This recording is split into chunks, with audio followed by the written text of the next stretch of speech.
Assalamualaikum warahmatullahi wabarakatuh. Kali ini pertemuan ketiga kita akan membahas tentang ukuran gejala pusat yang dikelompokkan dan ukuran dispersi, di mana di pertemuan kali ini kita akan membahas tentang median, modus, min, fraktil yang terdiri dari desil, persentil. Lalu kita akan membahas data-datanya adalah data tunggal dan data berkelompok. Pengukuran gejala pusat itu terdiri dari min, modus, median adalah suatu ukuran yang digunakan untuk mengetahui kumpulan data mengenai sampel atau populasi yang disajikan dalam tabel ataupun diagram. Ukuran gejala pusat dia sebagai rata-rata yang mempunyai kecenderungan memusat sehingga sering disebut ukuran kecenderungan memusat atau measures of central tendency. Beberapa jenis rata-rata yang sering digunakan adalah rata-rata hitung atau X-bar atau arithmetic means atau sering disingkat min saja. Lalu ada rata-rata ukur atau geometric mean, kemudian rata-rata harmonis RH atau harmonic mean, dan umumnya terdapat istilah min, median, dan modus. Gejala pusat pada hakikatnya menganggap rata-rata atau average merupakan nilai yang cukup representatif bagi penggambaran nilai-nilai yang terdapat dalam data yang bersangkutan. Rata-rata sedemikian itu dapat dianggap sebagai nilai sentral dan bisa digunakan sebagai pengukuran lokasi sebuah distribusi frekuensi. Statistik mengenal bermacam-macam rata-rata dengan nama-nama yang khas, rata-rata hitung atau min, median, modus, rata-rata ukur, dan rata-rata harmonis. Itu semuanya adalah jenis rata-rata yang sering digunakan sebagai pengukuran lokasi atau pengukuran tendensi sentral dari sebuah distribusi. Macam-macam ukuran gejala pusat atau mean dikatakan dengan rata-rata hitung atau mean. Dalam kegiatan penelitian, rata-rata atau mean mempunyai kedudukan yang penting dibandingkan ukuran gejala pusat lainnya. Hampir setiap kegiatan penelitian ilmiah selalu menggunakan rata-rata atau mean. Adapun cara untuk mencari mean itu dibedakan berdasarkan jenis penyajian data. Yang pertama adalah data tunggal dengan seluruh skornya berfrekuensi 1. Jadi ada juga data yang frekuensinya lebih dari 1, 2, 4, 5, dan seterusnya. Di sini ada rumusnya, X bar atau rata-rata hitung atau mean sama dengan sigma I sama dengan 1 sampai ke N. XI dibagi N. Di mana XI adalah data ke I, N sama dengan jumlah data. Contohnya, di sini ada nilai statistik dari 10 mahasiswa. Nilainya adalah 8, 6, 6, 7, 8, 7, 7, 8, 6, 6. Jadi meannya berapa? Oke, berarti 8 ditambah 6, tambah 6, tambah 7, tambah 8, tambah 7, tambah 7, tambah 8, tambah 6, dibagi 10, sama dengan 6,9. Oke, yang berikutnya adalah data tunggal sebagian atau seluruh skornya berfrekuensi lebih dari 1. Ini contohnya. Nilai datanya adalah X1, X2 sampai dengan ke N. Frekuensinya adalah F1, F2 sampai dengan F ke N. Berarti kita cari dulu N-nya ya, N frekuensi. Sama dengan I sama dengan 1 sigma N dikali Fi. Maka, cara mencari meannya adalah X rata-rata sama dengan sigma I sama dengan 1 sampai ke N dikali Fi dikali Xi dibagi ke N. Sama dengan sigma I sama dengan 1 sampai ke N Fi kali Xi dibagi sigma I sama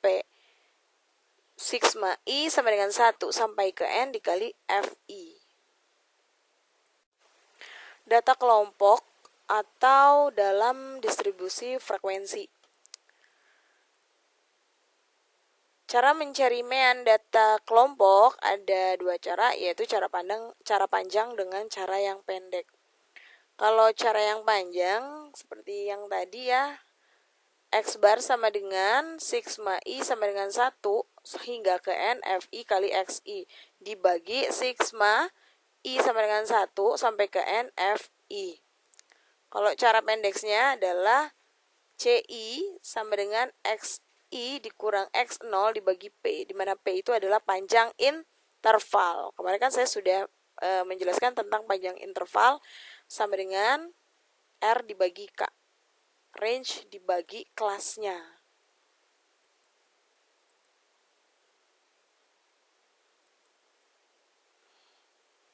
Oke.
Oke, yang selanjutnya adalah rata-rata tertimbang.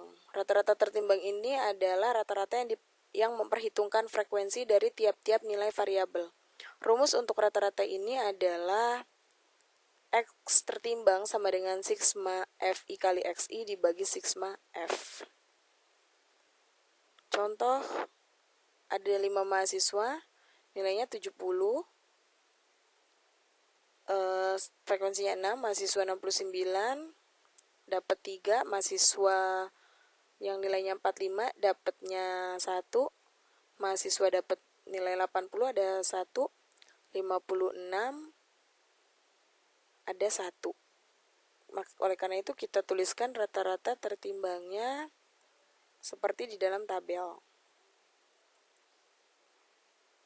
Jadi pada nilai rata-rata ujian tersebut untuk ke-16 siswa adalah kita kalikan nilai dengan frekuensinya, lalu kita jumlahkan 1035. Lalu 1035 kita bagikan dengan rata-rata dari frekuensinya adalah 16. Hasilnya adalah 64,6. Soal yang kedua, 3 subsampel masing-masing berukuran 12, 6, dan 8. Rata-ratanya 14, 145, 118, dan 162. Berapa rata-ratanya?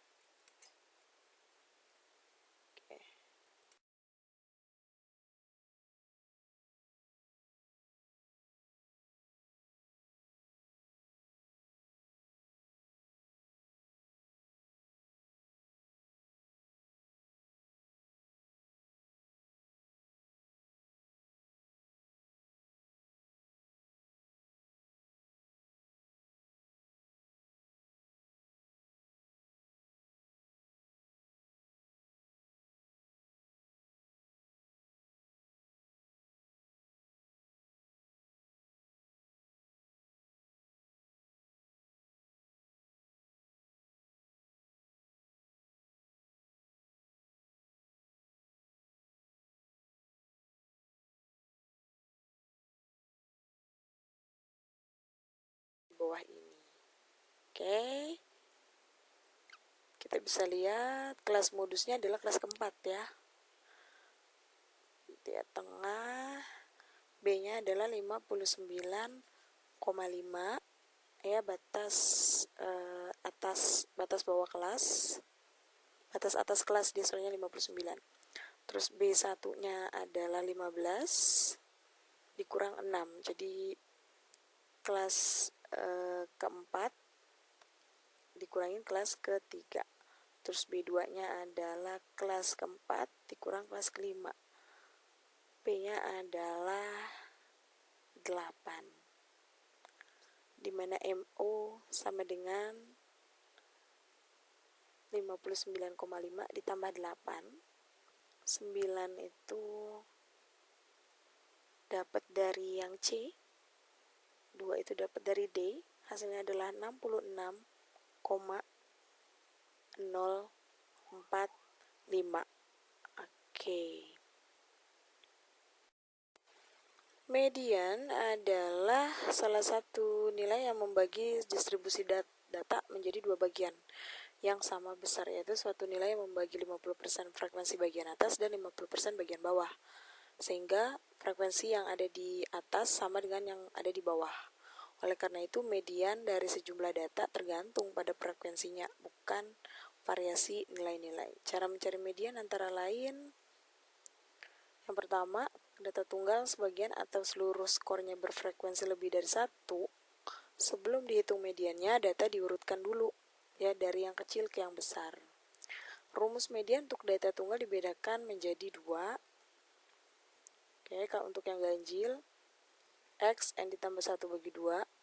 Untuk yang genap, X N dibagi 2 ditambah X buka kurung N dibagi 2 tambah 1 baru dibagi 2. Dengan B adalah batas bawah kelas median, P adalah panjang kelas atau interval, N adalah jumlah data, F adalah frekuensi kumulatif sebelum kelas median.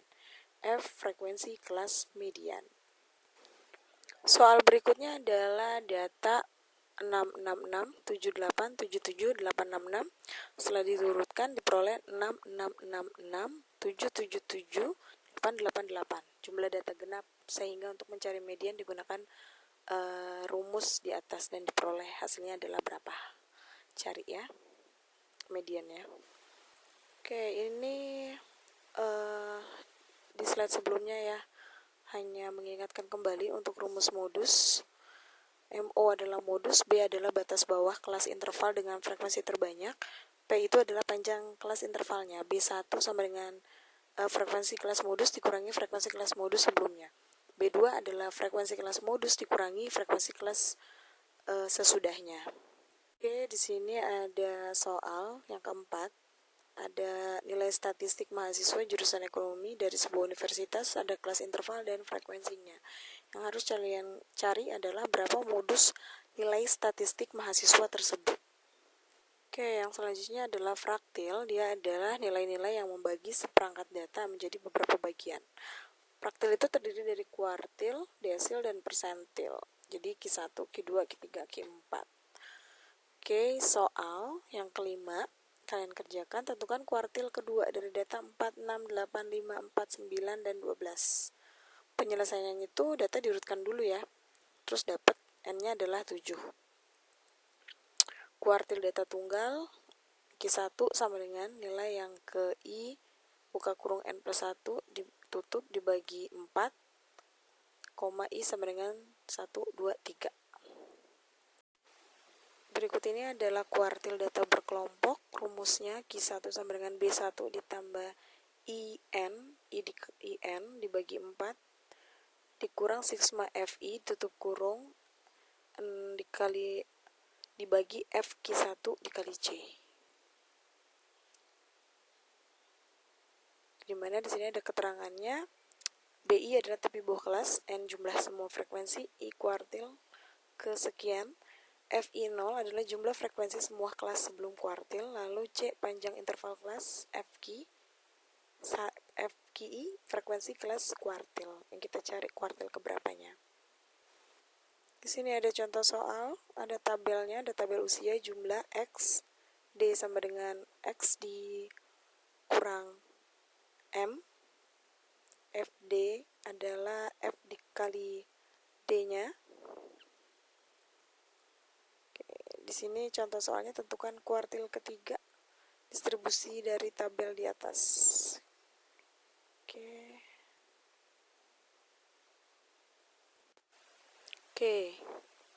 Kalian cari D1, D2, D3, Q1, Q2, dan Q3 dari tabel yang saya berikan ini. Cukup sekian penjelasan dari saya, semoga bermanfaat. Apabila ada yang ingin ditanyakan, silakan ditanyakan. Wassalamualaikum warahmatullahi wabarakatuh.